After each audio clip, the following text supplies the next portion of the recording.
So hello and welcome guys. आज की video में हम लेज़र कवर करेंगे। तो हम समझेंगे कि लेज़र क्या होती है, कहाँ कहाँ पे इसके एप्लीकेशंस है, कौन से इसमें प्रोसीजर इन्वॉल्व होते हैं, किस प्रिंसिपल पे काम करती है। ठीक है, तो इस वीडियो में हम लेज़र के बारे में देख रहे होंगे क्या क्या इसके टाइप्स होते हैं। 2 टाइप्स होते हैं, Ruby laser and helium non laser. तो ये सब हम वीडियो के अंदर देखेंगे। जैसे जैसे वीडियो में हम फॉरवर्ड आगे मूव कर रहे होंगे तो सबसे पहले हम समझते हैं कि लेज़र क्या होता है बेसिकली। तो laser is nothing but the light amplification by stimulated emission of radiation. ठीक है, तो इसमें जो है लाइट का एम्पलीफिकेशन होता है। एम्पलीफिकेशन माने कि हम जो है सिग्नल को इंक्रीज़ करते हैं, जो भी हम इसके अंदर इलेक्ट्रिकल आउटपुट डालते हैं पंपिंग की मदद से। ठीक है, इलेक्ट्रॉन स्ट्राइक करते हैं और जो है हमारी लेज़र जब ग्लो करती है तो इसमें जो इलेक्ट्रिकल हम सिग्नल को इंक्रीज़ करते हैं with the help of the amplification by which process, by the stimulated emission process. अब स्टिमुलेटेड एमिशन की प्रोसेस क्या होता है हम आगे वीडियो में जैसे फॉरवर्ड कर रहे होंगे हम समझ रहे होंगे। सबसे पहले देख लेते हैं कि इसमें कौन कौन से प्रोसेस पे इन्वॉल्व रहती है हमारी लेज़र। तो लेज़र हमारे बेसिकली 4 प्रोसेस में इन्वॉल्व रहते हैं। Number 1 the absorption, second is the population, inversion, spontaneous emission and the stimulated emission. इन चारों प्रोसेस में जो हमारा स्टिमुलेटेड एमिशन है तो लेज़र जो है हमारी स्टिमुलेटेड एमिशन पे वर्क कर रही होती है। जब भी आपका 2 मार्क्स में क्वेश्चन आए कि आपसे पूछा जाए कि on which process the laser work on the, तो आप लिख सकते हैं laser is work on the principle of the stimulated emission of the radiation. ठीक है, तो स्टिमुलेटेड एमिशन ऑफ रेडिएशन पे हमारी लेज़र जो है वर्क करती है प्रॉपरली। अब हम देखते हैं कि एब्जॉर्प्शन क्या होता है, जो इसका प्रोसेस है। सबसे पहले हम देखेंगे एब्जॉर्प्शन क्या होता है। एब्जॉर्प्शन आप देख सकते हैं एनर्जी लेवल डायग्राम गिवन है। ये हमारा एनर्जी E1 है और E2 है। E1 को हम रिप्रेजेंट कर सकते हैं ग्राउंड स्टेट से और E2 को हम रिप्रेजेंट करते हैं एक्साइटेड स्टेट से। ठीक है, तो जब हमारे ग्राउंड स्टेट पे हमारा जो एटम्स है, ये मैंने एक एटम शो कर रखा है, यहाँ पे काफ़ी सारे एटम्स प्रेजेंट रहेंगे, लेकिन समझने के लिए हम जो है बेसिकली एक एटम को देख लेते हैं। तो एक एटम पे हमने क्या करा, एक एटम पे हमने जो एनर्जी ऑफ फोटोन स्ट्राइक किया h म्यू एनर्जी का। ठीक है, तो इलेक्ट्रॉन जो हमारा पहले ग्राउंड स्टेट पे था, जब उस पर एनर्जी स्ट्राइक होगी तो उसमें चांस है कि उसकी जो है वेलोसिटी वो इंक्रीज़ होगी। वेलोसिटी इंक्रीज़ होगी तो जो है वो एक्साइट होगा और एक्साइट होकर कहाँ जाएगा, वो हायर लेवल एनर्जी की स्टेट की तरफ जा रहा होगा एक्साइट होकर के from the lower energy state. ठीक है, when an atom is in the ground state, ठीक है, and photon of energy h mu is incident over it और is basically strike on over it, it comes to an excited state. ठीक है, तो ये excited state में जाएगा after absorbing the photon. ठीक है, and this process known as the absorption. तो यही हमारा प्रोसेस एब्जॉर्प्शन है। एब्जॉर्प्शन क्या है, बेसिकली जो हमारा इलेक्ट्रॉन ग्राउंड स्टेट पर है उस पर हमने एनर्जी ऑफ फोटोन स्ट्राइक किया ताकि वो जो है एक्साइटेड स्टेट में पहुंच जाए। एक्साइटेड स्टेट में पहुंचने के जो है हमारा हमने इसलिए किया ताकि जो हमें को लेज़र बाद में मिल रही होगी एक्साइटेड होने के बाद, ताकि वो हमको इजीली गेट आउट कर सकें। ठीक है, एब्जॉर्प्शन में हमने क्या किया, एनर्जी ग्राउंड स्टेट पे था, एनर्जी ऑफ पार्टिकल को स्ट्राइक किया और वो जो है फाइनली हमारा एक्साइटेड स्टेट पे पहुंच गया। ये देख सकते हैं हमारा बिफोर एब्जॉर्प्शन का प्रोसेस है और ये हमारा आफ्टर एब्जॉर्प्शन का प्रोसेस है। ये N1 जो हमारा शो करता है, बेसिकली N1 को हम शो करते हैं that is the population, that is दी यहाँ पे कितने पॉपुलेशंस में हमारे इलेक्ट्रॉन प्रेजेंट थे ग्राउंड स्टेट में। N2 हमारा रिप्रेजेंट करता है कि एक्साइटेड स्टेट में हमारे कितने जो है इलेक्ट्रॉन प्रेजेंट थे, उनकी क्या पॉपुलेशन रही होगी, कितनी क्वांटिटी में वो हमारे जो है इलेक्ट्रॉन्स प्रेजेंट रहे होंगे।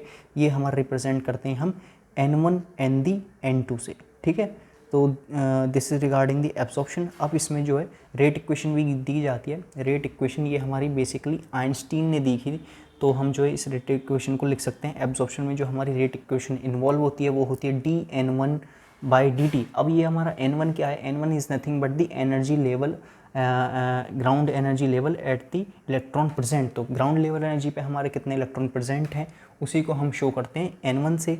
ठीक है, तो N1/dt of absorption is equal to N1 into B12। अब B12 क्या है, B12 हमारा जो है ये हमारा कांस्टेंट है जो कि आइंस्टीन ने दिया था। इसको ट्रांजिशन कांस्टेंट बोलते हैं या फिर आइंस्टीन कोफिशिएंट भी कांस्टेंट भी बोलते हैं। हम आगे जैसे फॉरवर्ड कर रहे होंगे वीडियो में हम समझेंगे। और ये जो हमारा म्यू वी है, रो ऑफ म्यू, इसको हम रिप्रेजेंट करते हैं एनर्जी डेंसिटी से। एनर्जी डेंसिटी क्या है, कितनी हमने एनर्जी सप्लाइड करी एक इलेक्ट्रॉन में ताकि वो एक्साइट हो जाए to go in the higher energy state from lower energy state. This represent for the energy density, इसको हम एनर्जी डेंसिटी रिप्रेजेंट करेंगे। अब ये आप जैसे बुक्स में पढ़ोगे तो अलग अलग बुक्स में यहाँ पर U ऑफ W भी दे रखा है, कहीं पे रो ऑफ म्यू भी दे रखा है, तो अलग अलग बुक्स में जो है अलग अलग इसका रिप्रेजेंटेशन है, लेकिन मतलब सिर्फ एक ही है, और वो उसका मतलब है कि एनर्जी डेंसिटी का। एनर्जी डेंसिटी कहाँ से होती है? एनर्जी डेंसिटी वो डेंसिटी है जो कि हम इलेक्ट्रॉन को मूव करते हैं लोअर एनर्जी स्टेट में to the higher energy state by striking the photon, ठीक है, ऑफ एनर्जी एच म्यू।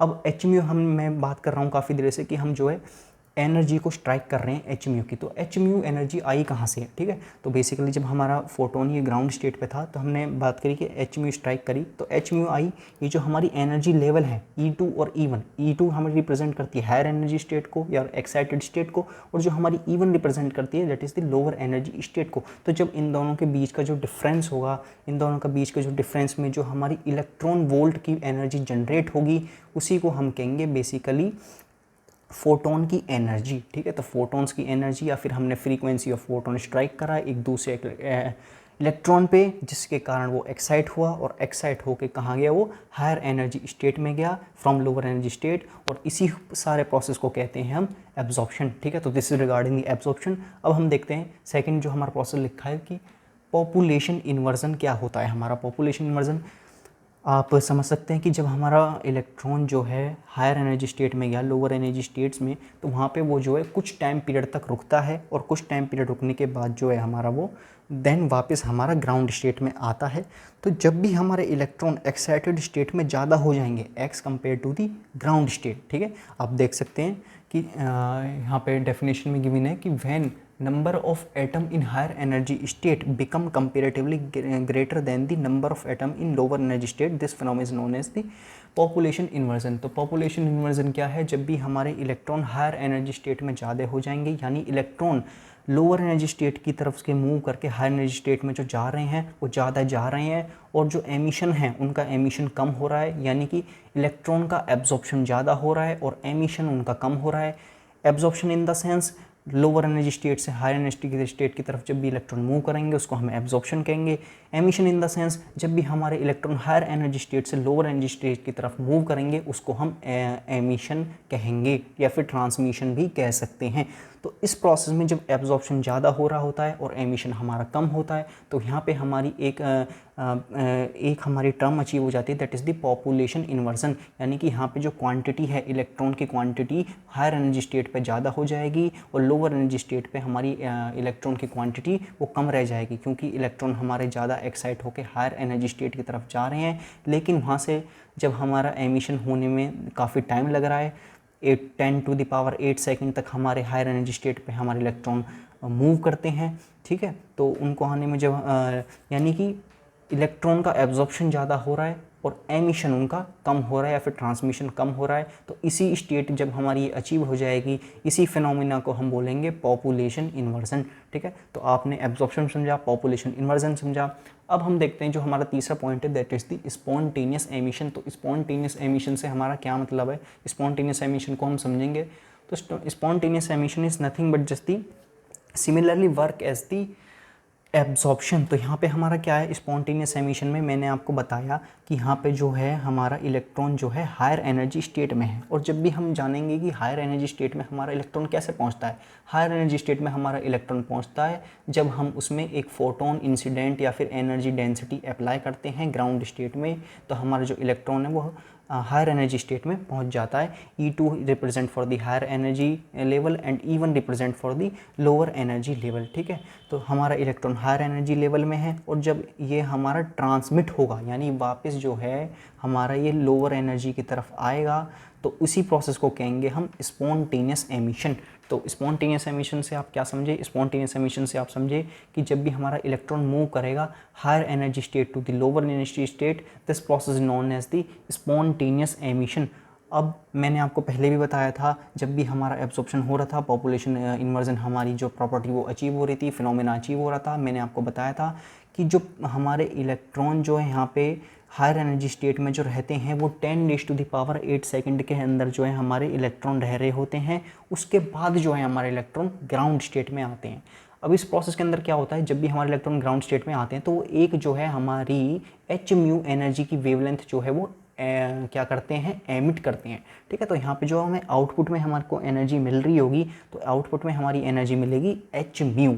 ठीक है, तो इस प्रोसेस में क्या हुआ, स्पॉन्टेनियस एमिशन में हमको एनर्जी मिली और एब्जॉर्प्शन में मैंने आपको बताया था हमको एनर्जी देनी पड़ी। आप यहाँ से भी समझ सकते हैं एब्जॉर्प्शन में क्या कर रहे थे, हम एनर्जी दे रहे थे इलेक्ट्रॉन को एक्साइट करने के लिए। अब इलेक्ट्रॉन हमारा एक्साइट हो गया है, वो फाइनली ग्राउंड स्टेट में आएगा, तो यहाँ पे वो एनर्जी एमिट करेगा। तो यही दो बेसिकली जो मेन डिफरेंस है स्पॉन्टेनियस एमिशन में और एब्जॉर्प्शन में यही है कि इलेक्ट्रॉन को एक्साइट करने के लिए एब्जॉर्प्शन में हमको एनर्जी देनी पड़ती है, और जबकि हमारा जो स्पॉन्टेनियस एमिशन है, स्पॉन्टेनियस में एमिशन में जो है हमको एनर्जी देने की ज़रूरत नहीं पड़ती है। इसमें जो है हमको एनर्जी आउटपुट की फॉर्म में मिल रही होती है स्पॉन्टेनियस एमिशन के अंदर। तो यहाँ पे हमने स्पॉन्टेनियस एमिशन की बात करी। स्पॉन्टेनियस एमिशन क्या होता है, when an atom in its the excited state, ठीक है, E2 represent for the excited state, when an atom its in an excited state it remain there only for the 10⁸ second time period, after that it come to an ground state by emitting a energy of H mu in the form of the pulse. ठीक है, तो यही हमारा basically spontaneous emission है। अब इसकी rate equation देख लेते हैं। रेट इक्वेशन प्रेजेंट करते हैं हम आइंस्टीन की मदद से। ये होती है हमारी dN2/dt upon the spontaneous is equal to N2 into A21। ठीक है, तो यहाँ पे हम डायरेक्शनली प्रोपोर्शनलिटी का साइन भी लगा सकते हैं, तो N2 को हम एलिमिनेट कर देंगे। तो यहाँ पे हमने जो है इक्वल टू का साइन लिया है, तो N2 क्या रिप्रेजेंट करेगा, N2 हमारा रिप्रेजेंट करेगा electron present in the higher energy state, how much electron present in the higher energy state represent for the N2 का हमारा क्या है कि हायर एनर्जी स्टेट में हमारे इलेक्ट्रॉन कितने प्रेजेंट हैं वो हमको रिप्रेजेंट करेंगे N2 से। N1 को रिप्रेजेंट करेंगे हमारे लोअर एनर्जी स्टेट में हमारे कितने इलेक्ट्रॉन प्रेजेंट हैं उसको रिप्रेजेंट करेंगे हम N1 से। अब यहाँ पे हमने A21 क्यों लिया, लास्ट में हमने देखा था कि हम जैसे एब्जॉर्प्शन में B12 ले रहे थे, तो यहाँ पे हमने A21 क्यों लिया। A21 हमने इसलिए लिया क्योंकि जो हमारा इलेक्ट्रॉन है वो मूव कर रहा है E2 एनर्जी लेवल से E1 एनर्जी लेवल की तरफ, यानी हायर एनर्जी लेवल से लोअर एनर्जी की तरफ, या फिर हम कह सकते हैं जो हमारा इलेक्ट्रॉन मूव कर रहा है वो मूव कर रहा है एक्साइटेड एनर्जी लेवल की तरफ से और लोअर एनर्जी की तरफ।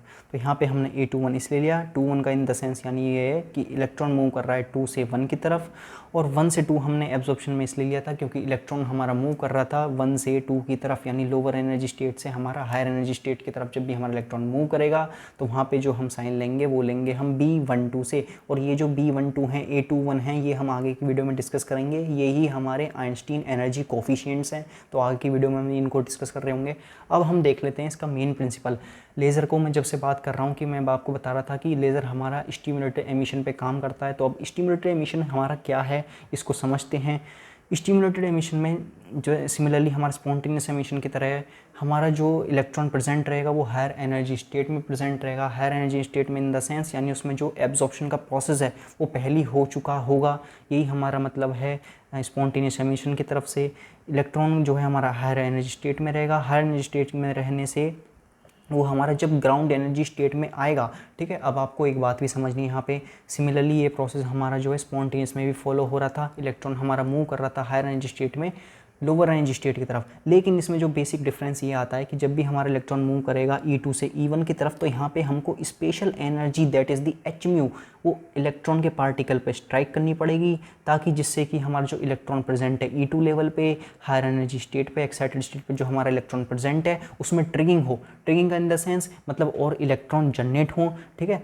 और जब वो इलेक्ट्रॉन हमारा ग्राउंड स्टेट पे आएगा तो यहाँ पे जो हमको वेव आउटपुट मिल रहा होगा हायर एनर्जी मिल रही होगी, यानी कि यहाँ पे जो है हमको 2 hmu ऑफ फोटॉन्स मिल रहे थे और स्पॉन्टेनियस में हमको ओनली 1 hmu ऑफ फोटॉन्स मिल रहा था। ये कैसे हुआ, ये ओनली पॉसिबल हुआ क्योंकि हमने इसमें एक्स्ट्रा एनर्जी जो है हमने स्ट्राइक करी इन the form of hmu in the electron. तो when an atom is in excited state and a photon of energy hmu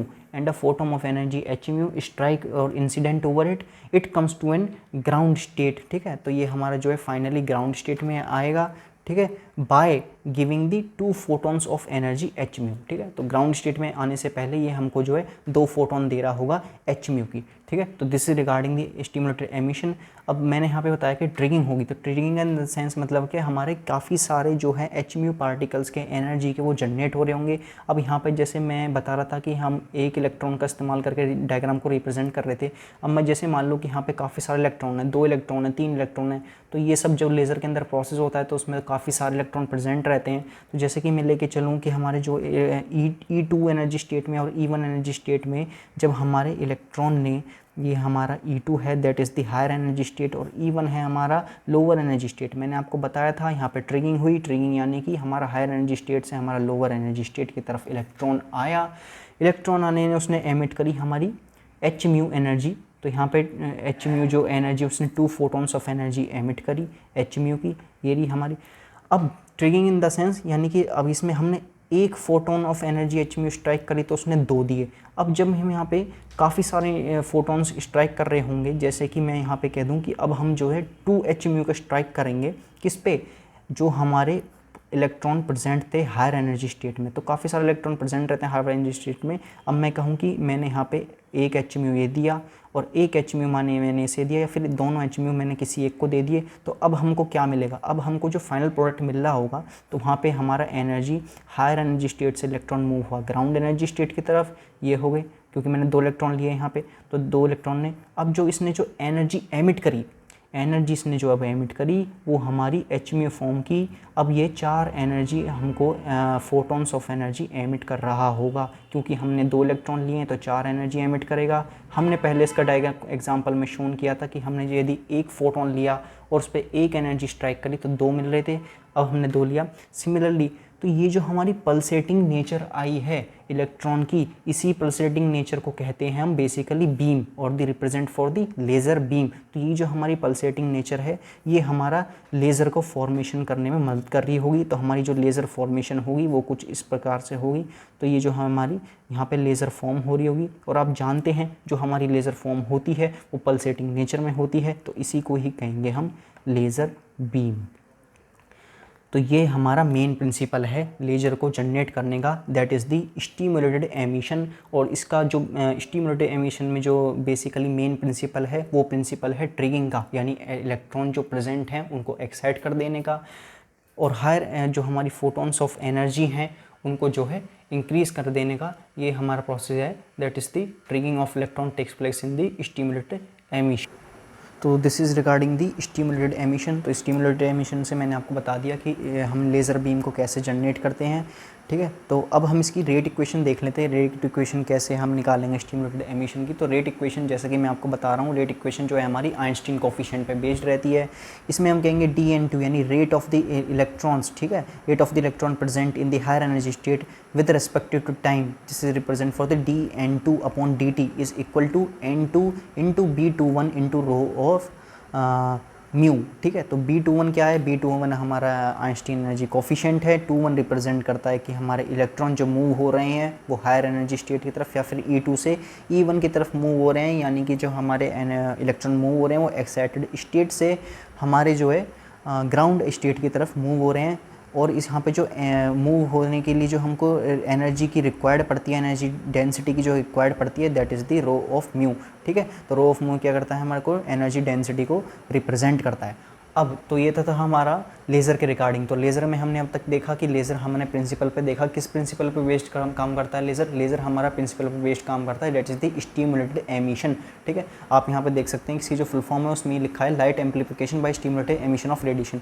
amplification का नथिंग बट जैसे कि मतलब ये है कि हमको जो है सिग्नल को इंक्रीज़ करना है, जो भी सिग्नल हम दे रहे होते हैं लेज़र के अंदर, लेज़र आउटपुट लेने के लिए, पल्सेटिंग नेचर को जनरेट करने के लिए लेज़र में, ठीक है। तो उसके सिग्नल को हम बेसिकली इंक्रीज़ करते हैं with the help of the stimulated emission. और स्टिमुलेटेड एमिशन मैंने आपको अभी बताया था, स्टिमुलेटेड एमिशन हमारा काम करता है basically triggering of the electron. तो यहाँ पे स्टिमुलेटेड एमिशन में हमारे इलेक्ट्रॉन का ट्रिगर होता है, यानी इलेक्ट्रॉन ट्रिगर होंगे तो हमारी मोर फोटॉन्स ऑफ एनर्जी जनरेट होगी पल्सेटिंग नेचर में, और यही जो हमारी पल्सेटिंग नेचर है ये हमको आगे जाके एक बीम का फॉर्मेशन कर लेती है, और ये जो हमारी बीम है इसी को ही कहते हैं हम लेज़र बीम। ठीक है, तो हमने लेज़र देखा, लेज़र में हमने प्रोसेस की बात करी, कौन कौन से प्रोसेस इन्वॉल्व रहते हैं, absorption, population inversion, spontaneous and distributed emission. ठीक है, हमने रेट इक्वेशन देखी। अब हम बात करते हैं इसकी प्रॉपर्टीज़ पे। तो प्रॉपर्टीज़ क्या क्या होती हैं लेज़र की हमारे, दैट इज़ यहाँ पे लिखा है कि higher degree of coherence. Higher degree coherence से मतलब क्या है, कोहेरेंस से हमारा मतलब ये है कि जो हमने बताया था कि एनर्जी ऑफ फोटॉन्स, जैसे कि 2 फोटॉन्स ऑफ एनर्जी यहाँ पे हमारे प्रोड्यूस हो रहे थे by imparting the 1 energy of photons of the H mu, ठीक है, on the higher energy state. तो ये जो है हमारे कोहेरेंट नहीं होते, कोहेरेंट इन द सेंस मतलब जो है ज़्यादा डाइवर्जेंस नेचर के ये हमारे नहीं होते हैं। ठीक है, तो यहाँ पे था हमने कोहेरेंस की बात करी, तो कोहेरेंस में क्या है कि ये जो हमारे जो है डाइवर्जेंस नेचर के नहीं आते हैं हमारे इलेक्ट्रॉन।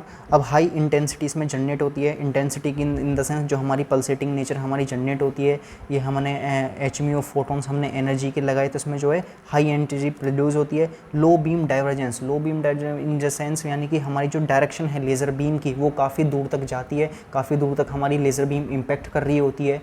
ठीक है, तो इसमें डाइवर्जेंस कम होता है। बेसिकली ये जो बीम हमारी पल्सेटिंग नेचर की है जो हम आउटपुट लेते हैं वो डाइवर्जेंस उसका कम से कम होता है। ठीक है, तो this is regarding the properties of laser. अब हम बात कर लेते हैं कि इसकी एप्लीकेशंस क्या क्या हैं। तो एप्लीकेशन आप जानते हैं कि हम इसको जो है बेसिकली मेडिकल्स में काफ़ी यूज़ करते हैं। मेडिकल सर्जरी करनी होगी हमको जो है जैसे कि हमको डेंटल सर्जरी करनी होगी या फिर एंडोस्कोपी करनी होगी, तो काफ़ी सारी मेडिकल फील्ड में हम इसका इस्तेमाल कर रहे होते हैं लेज़र बीम का। ठीक है, और लेज़र पेंटिंग, लेज़र पेंटिंग में भी हम जो है लेज़र का इस्तेमाल करते हैं, यानी किसी चीज़ को प्रिंट करना है या फिर कंप्यूटर के अंदर हम जो मशीन्स डिज़ाइन में, ठीक है, कंप्यूटर इंडस्ट्री में हम इसका इस्तेमाल करते हैं। इलेक्ट्रिकल हम जो इलेक्ट्रॉनिक्स सिस्टम, इलेक्ट्रॉनिक्स जो हम आउटपुट बनाते हैं, कुछ हम कंपाउंड डिवाइसेस बनाते हैं, उसमें जो हम लेज़र बीम का इस्तेमाल करते हैं। This is regarding the laser.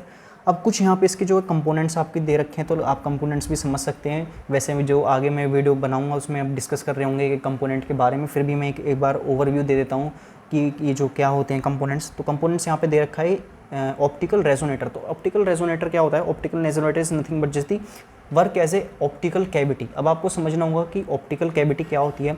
तो ऑप्टिकल कैविटी के अंदर जो है हम 2 मिरर का इस्तेमाल करते हैं। वन इज़ दी 100 यानी कि 100% reflector mirror and second one is the partial reflector mirror. तो 100% रिफ्लेक्टर मिरर का मतलब क्या है, हमारे यहाँ पे हम समझ सकते हैं कि जैसे हमारी लेज़र बीम है कोई भी, तो ये हमारी यहाँ पे जैसे लेज़र बीम है, ये हमारी कुछ इस टाइप की हमारी लेज़र बीम है। तो इसमें जो है हम एक साइड पे जो है हम पार्शली सिल्वर्ड या फिर 100% सिल्वर्ड हम मिरर का इस्तेमाल करते हैं। तो ये जो हमारा मिरर यहाँ पे यूज़ करेंगे लेज़र के अंदर, और सिमिलरली एक मिरर यहाँ पे हम इस्तेमाल कर रहे होंगे लेज़र बीम के अंदर। तो ये जो होगा हमारा ये जो है हमारा फुल्ली सिल्वर्ड होगा, या फिर हम इसको कह सकते हैं कि 100% जो है ये एज आ एक्ट कर रहा होगा रिफ्लेक्टर के। अब ये रिफ्लेक्टर क्या है, पार्शियल रिफ्लेक्टर क्या है, मैं आपको बताऊँगा। और ये वाला जो आप पहले तो आप ये समझे कि इसमें जो एक मिरर है वो 100% रिफ्लेक्टर का काम करेगा, और सेकेंड मिरर जो है ये हमारा पार्शियल रिफ्लेक्टर का काम कर रहा होगा। ठीक है, तो ये हमारा मिरर जैसे कि M1 है और ये M2 है लेज़र बीम के अंदर, एक मिरर काम करेगा 100% रिफ्लेक्टर। तो रिफ्लेक्टर जब भी 100% यानी कि जो है इसके अंदर जो भी रेज आ रही होंगी लेज़र बीम के अंदर वो उनको रिफ्लेक्ट कर देगा और आगे पहुंचा देगा M2 मिरर के पास। M2 मिरर हमने पार्शियली रिफ्लेक्टर इसलिए लिया है, 100% रिफ्लेक्टर हमने इसलिए नहीं लिया क्योंकि जो हमारी अगर ये भी हमारा 100% रिफ्लेक्टर हो जाता तो ये भी हमारी जो है बीम को पास कर देता इनसाइड। तो हमारी जो फोटॉन्स या फिर फोटॉन्स एनर्जी ऑफ फोटॉन्स जो हैं लेज़र बीम के, वो जो है लेज़र के अंदर ही घूम रहे होते, हमको जो आउटपुट में लेज़र नहीं मिलती। तो यहाँ पे हमने पार्शियली रिफ्लेक्टर का इस्तेमाल किया ताकि जो उसमें कुछ जो है कुछ जगह बच जाए मिरर्स के अंदर, ताकि वो रिफ्लेक्ट बैक हो जाएं इलेक्ट्रॉन्स जो हैं हमारे प्रेजेंट हैं लेज़र के अंदर। ठीक है, अब ये हमारा नेक्स्ट है एक्टिव मटेरियल। तो एक्टिव मटेरियल क्या काम करता है, एक्टिव मटेरियल जो है हमारा लेज़र को जनरेट में हमारा काम करता है। लेज़र फॉर्मेशन को जनरेशन में हमारा एक्टिव मटेरियल का काम आ रहा होता है।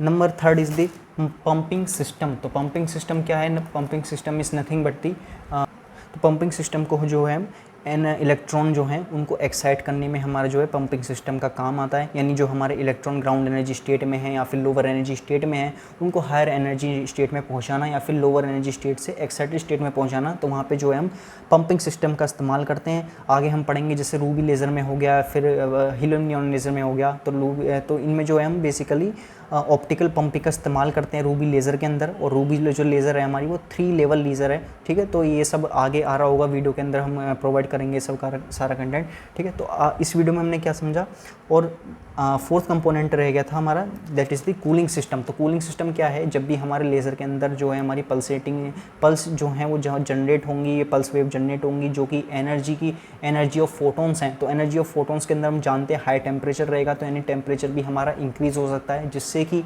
हमारी जो लेज़र है, तो लेज़र के अंदर ज़्यादा टेम्परेचर इंक्रीज़ ना हो, उसकी एफिशिएंसी मेंटेन रहे। क्योंकि ज़्यादा टेम्परेचर यदि इंक्रीज़ होगा लेज़र के अंदर, तो उसकी जो एफिशिएंसी है लेज़र की वो हमारी डिक्रीज़ हो रही होगी, ठीक है। तो हम ट्राई करते हैं कि लेज़र के अंदर ज़्यादा हाई टेम्परेचर जनरेट ना हो, जिससे कि हमारी जो लेज़र है वो ख़राब नहीं हो, ठीक है। उसमें भी कुछ उसकी बॉडी के अंदर कुछ हाई टेम्परेचर की वजह से कुछ ख़राबी नहीं आ जाए, या फिर उसकी जो एफिशिएंसी है वो लो नहीं हो जाए, तो वहाँ पे हम कूलिंग सिस्टम का इस्तेमाल करेंगे। अब कूलिंग सिस्टम में भी काफ़ी सारे सिस्टम है, जैसे कि हम लिक्विड नाइट्रोजन का इस्तेमाल कर रहे होते हैं, ठीक है। ऐसा cooling system to provide a heat और to provide a constant temperature और to maintain a constant temperature in a laser, ठीक है। तो this is regarding the cooling system, ठीक है। तो सबसे अब मैं एक बार समराइज़ कर देता हूँ क्विकली, हमने क्या क्या पढ़ा। तो हमने सबसे पहले पढ़ा लेज़र के हमने 4 प्रोसेस देखे, absorption, population inversion, spontaneous emission and the stimulated emission.